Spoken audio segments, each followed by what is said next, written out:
So you're thinking about running, but not sure how to take the first step. My name's Brian Patterson, and I'm here to help. And welcome to Brian's Run Pod.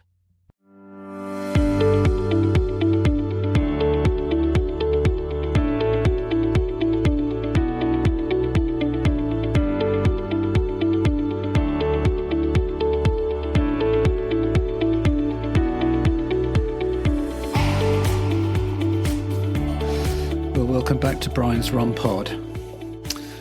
Well, when I was thinking what shall I cover for this week's episode, I was at a loss. Then a chance chat with my daughter gave me the inspiration to cover this topic. It's like in the film Argo when Ben Affleck character is talking to his son at the same time as watching a science fiction movie. It gave him some inspiration as to how to get the hostages out of Iran. Now, if you've never seen the movie, I really strongly recommend you do. Not before listening to this episode. C2 to 5K, short for Couch to 5K, is a mobile app which contains training plans that gradually progress toward a 5 kilometre, 3.1 mile run over 9 weeks. The app, created by Zen Labs, is based on the Couch to 5K running plan from coolrunning.com, and it is one of the highest rated health and fitness apps available on Android and iOS. The Couch to 5K running plan was created by a man called Josh Clark in 1996. He developed the plan for new runners as motivation through manageable expectations. The plan aims to get the user working out for 20 to 30 minutes 3 times a week. The daily workouts start with a 5-minute warm-up, walk, and workout works up to running 5 kilometers without a walking break within 9 weeks. Clark started the website Kick and featured the C2 on the site, or Couch to 5K on the site. In 2001, Kick merged with Cool Running, a New England-based running site. So, what about Josh? Josh never liked running.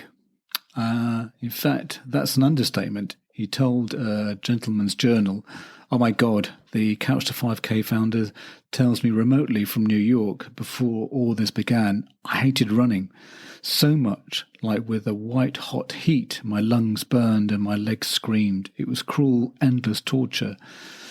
They're big, surprising words from the man who developed one of the most popular exercise schedules in the history of the fitness world. But Clark's story is heartening. He isn't a superhuman who lives for the gym and has no interest beyond his own muscle mass. He is a normal person who made it his mission to help other normal people. The other thing that most people don't realize is that he does not come from a running background, he told CNN. "I wish I could say came into this with any specific scientific knowledge or grounding in physiology, but I didn't. It was just this instinct of, how can my mum go literally from couch to 5K without I imagine her doing?" It turns out, in retrospect, I was intuitively using a lot of what is now well-established principles of physiology and fitness regarding physical effort and rest. He also goes on to say that a bad breakup back in the early 1990s got me into running, he says. "It was punishing and painful, and if I'm honest, maybe that was the point. But then something crazy happened. It started to feel good. At some point, the boring, awful discomfort gave way to the real pleasure, physical, mental, and even spiritual." Clark caught the zeal of the converted, as he puts it, and wanting to share his discovery with the skeptical would-be runners, he sat down and wrote a 9-week schedule to get his mother into running. She was the first C2 5K runner, Clark says, adding that he launched a website for runners called Kick not long after that, in 1996. Here he published his C2 to 5K schedule for the first time, and by the turn of the millennium, thousands of people had completed the program. Plus, he knew how agonizing the first few weeks of running had been, and he did not want his mother to go through that. So Clark drew up the 9-week exercise plan that combined walking with running to ease her into it, dubbing this plan the Couch to 5K. It very much goes along the principles of interval training, which we have covered in previous episodes of Brian's ROMpod. It is a very portable, very shareable program, says Clark, and the arrival of social media, especially Facebook, turbocharged that effect. It grew right along with the web. Like a lot of early online content, it found its way into newer forms, podcasts, apps, desktop software, even offline communities. Clark, who now works as a UX designer and design leader of the pioneering New York design studio Big Medium, sold Kik in 2001, the official steward of C25K, these days as an online fitness giant called Active.com, as well as the app created by Zen Labs. But Clark is confident that the millions of people have completed the program by this point, with a huge spike in the over the pandemic. I simply created the content, Clark says. The schedule itself, others have created website, apps, podcasts, and other vehicles to bring it into people's lives. It's been amazing to see.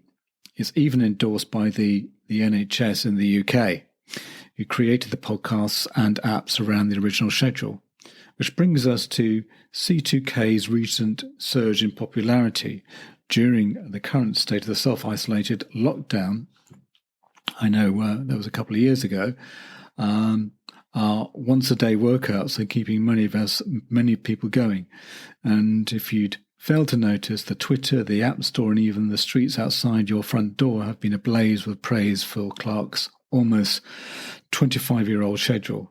So what tips does the founder of the C25K have for would-be runners? Well, Josh Clark's tips for runners would be gentle with yourself and use distractions. Aim for slow, incremental improvement, advises Clark. Go slower than you think you should and do less than you think you should. Be patient. Too often new runners start off by, actually running. They go out too fast, too far, for too long, pain and exhaustion will follow. And therefore they don't complete the program.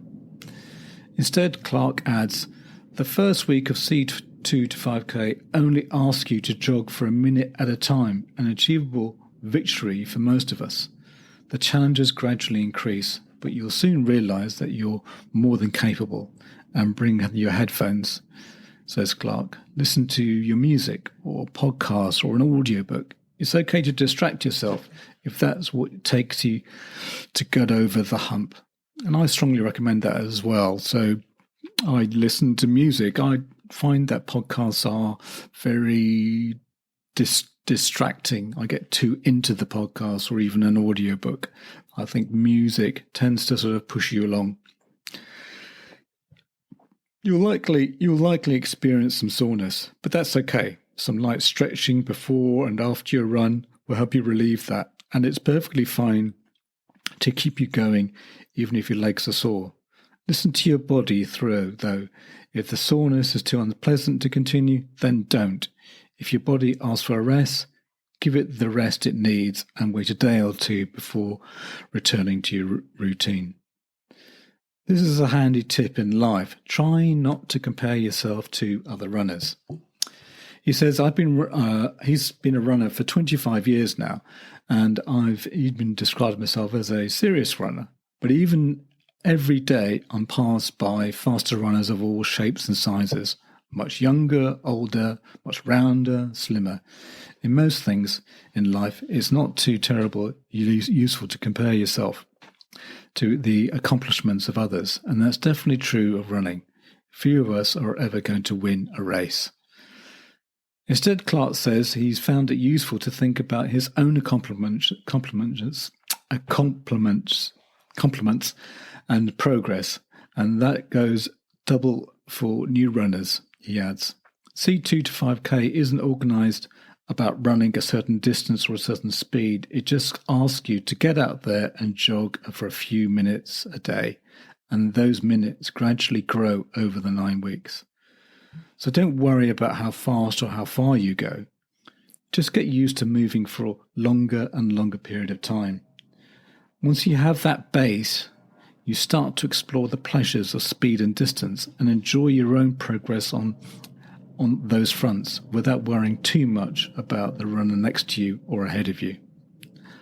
I also think that if you're new to running, You're more concerned about completing the program. Also, the incremental gains are much greater than when you were starting out. Like, for instance, how you feel in terms of your fitness this week is going to be so much better than the previous week. And there's also many, incentives. Like, for instance, as I said, my daughter is at university and she lives very near a beach. And what better way is to go out there and to enjoy her surroundings, her environment, by going running on a beach and doing something like Couch to 5K. The runner's high is great, as we talked about in a previous episode. The truly elated runner's high is rare, admits Clark. For me, it usually happens only in the middle of a run. It's a sensation that I could just keep doing this forever.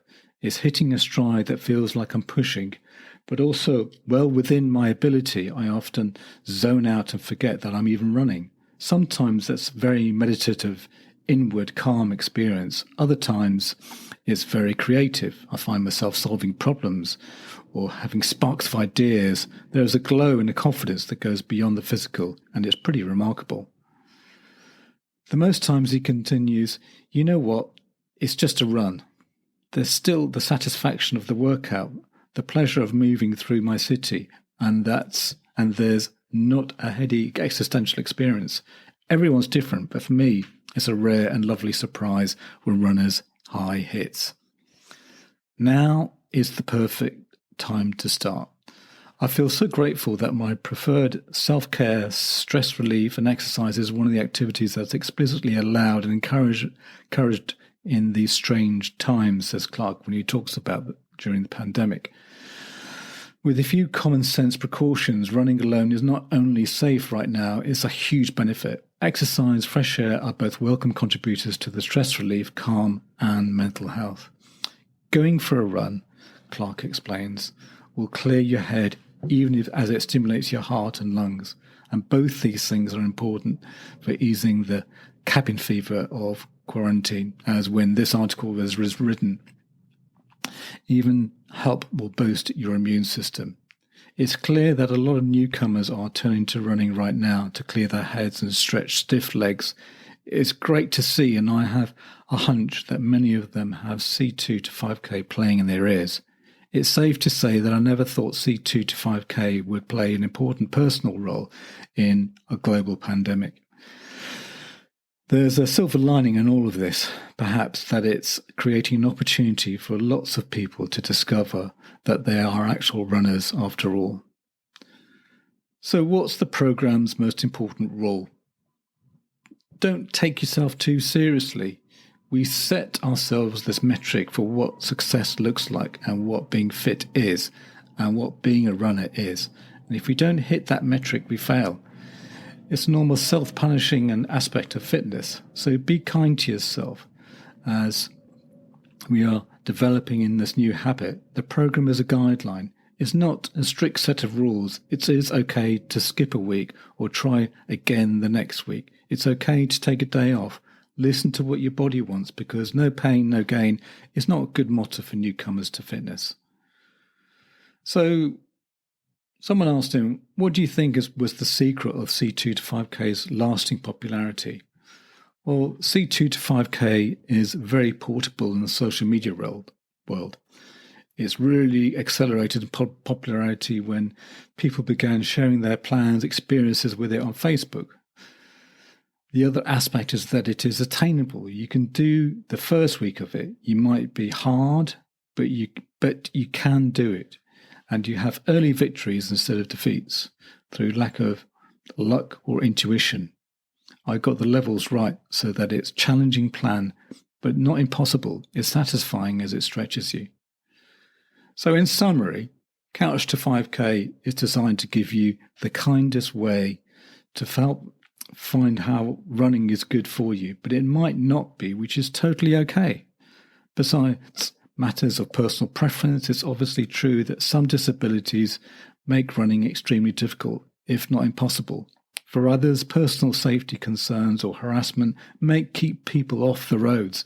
In a BBC film, he says, anybody can run. I tried to be more careful with my language around this, but this one slipped by me and became a little title of the film, and he regretted that the comment made anyone feel ignored or unseen. More personally, he closed this particular BBC film that he's trying to get, I think, his wife and daughter to be runners, and I was trying to be cute, and I wasn't. Fact is, Lisa and Veronica, who were his wife and daughter, are already runners, and they didn't need my help to get there. A few times a year, they even run local races together. Not only are they runners, they are my favourite runners, he says. He says in this film, so, I made mistakes in interviews while we're at it. You should also know that I'm no champion athlete. I'm not an exceptional middle-of-the-pack runner. I've got this 20 pounds that I can't seem to lose. I go through periods where I don't run at all, although I do happen to know a great running schedule that will also get back into it when I'm ready. I'm a couch to 5k runner myself, he says. Over the 20 years since writing the original C2 to 5k schedule, running is still a welcome part of his life and his family's life. For me, he says, running is the end to itself, a part of the day I look forward to. Steady, gentle principles of couch to 5k have set me up for the lifetime of doing this activity I enjoy. And it's something that maybe I have chosen other running schedules, let's say Runkeeper, I've talked about, and maybe it's something that I might take up just to experience the running as a beginner. I am going through a particular injury, and hopefully I'll be coming out of the injury by the time this episode comes out. So maybe getting back into running, I'll do the C2 to 5k, and maybe relay it in a future podcast. But anyway, really interesting. And thank you very much, Alice, for giving me the inspiration to this episode. So what an amazing story. Now, every cloud has a silver lining. Josh was getting over a breakup and then decided to exercise to get over it. He discovered that he was able to shift his focus and find a new activity. Maybe this is a lesson for all of us. When things happen and that get us down, maybe it is a sign to put your energies into something else, as you never know what might come out of it. Imagine if you'd never broken up from that relationship, you have never had the opportunity to help all those people. That's it for another episode, and looking forward to speaking to you next week with some beginner hints and tips about running. I just want to let you know that you can follow me on X, or what was known as Twitter, at Brian's Run Pod. I have just recently set up a Facebook page which is called Brian's Run Pod, and I am on Instagram at Brian's Run Pod. Also, my website is www.briansrunpod.co.uk, where you can get show notes, or on whatever podcasting app you are listening to the show. Plus, all my episodes have chapter markers if you need to get to different segments of the show. Plus, leave a review, as it will help others find this podcast. Music is Happy Day by Stock Audio, not forgetting artwork by Alice Patterson. Till next week, thanks again for listening.